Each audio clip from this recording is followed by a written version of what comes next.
This is my review of Get Tough by Major Fairbairn, who is anybody that knows anything about military style martial arts knows who Fairbairn is.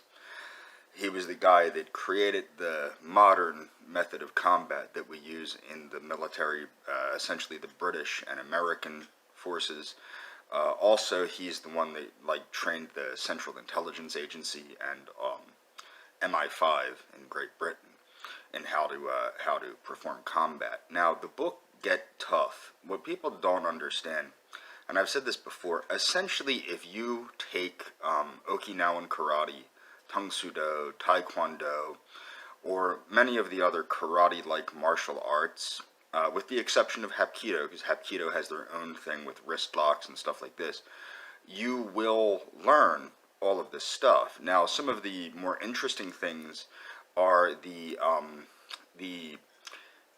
ingenious ways that Fairbairn has modified some of the techniques. For example, in Tang Soo Do, we have a thing called the two-finger attack to the eyes, Ichikwansu, but he has adapted it to a much more, a better way of doing it. What he did is he took the traditional martial arts palm strike and basically created like a tiger claw type of technique. If people are familiar with the five animal style of Kung Fu, a tiger claw type technique where you don't make the hand rigid, but instead keep it somewhat flaccid, but the ability to hit with the palm to the chin, it's called the chin jab, and then the fingers flick into the eyes so that you can do damage to the eyes and the chin at the same time. Although anybody that knows about martial arts knows if you nail somebody in the chin with a palm strike, the chances that you're going to have to claw their eyes are slim to none, because if you hit them in the chin, they're pretty much gone. But in this military style of combat, it's overkill. There's a lot of overkill involved for the simple fact that you want to make sure that the opponent is, it's not like fighting, and it's not even like fighting in a street fight in the sense when you're doing military combat, because you want to make sure the person is gone. The other thing that's kind of interesting is there's a lot of great gun disarms. Now, a lot of people fallaciously believe that this, I like to call it judo or taekwondo, take your do, this Krav Maga stuff. They like to believe that this is the only thing with gun disarms and the only thing with knife disarms.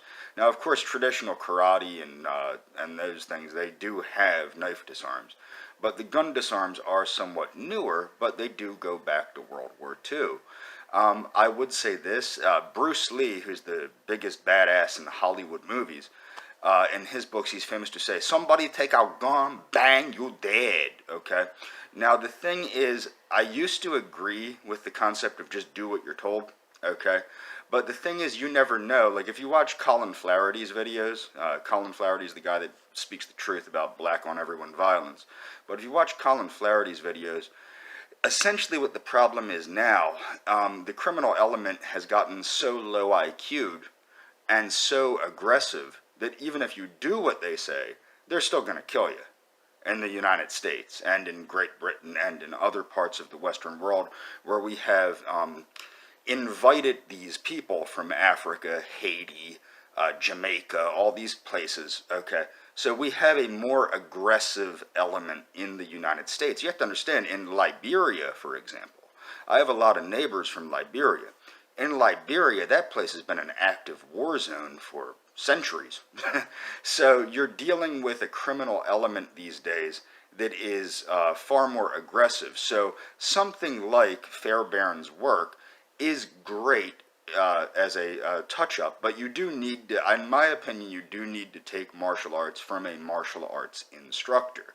But everything in the book, essentially, you will learn if you take Shotokan or Tang Soo Do or Taekwondo or something like that. You should learn it if you have an instructor that favors self-defense. How well they teach self-defense might be another story.